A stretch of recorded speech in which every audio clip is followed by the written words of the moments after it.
بسم الله الرحمن الرحیم. انا فتحنا لک فتحا مبینا. رژیم درمانده صهیونیستی با ادعاهای واهی و بی اساس نتانیاهو و ترامپ جنایتکار به دروغگویی عادت دارد.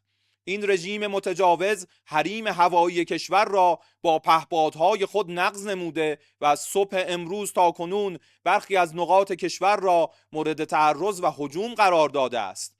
نیروهای مسلح مقتدر جمهوری اسلامی ایران ضمن بی‌اعتمادی کامل به تضمینهای ساختگی و دروغین سران جنایتکار آمریکا و رژیم متجاوز صهیونیستی با اشراف اطلاعاتی و عملیاتی برای مقابله با هر گونه تجاوز دشمن آمادگی 100% و دست بر ماشه دارند.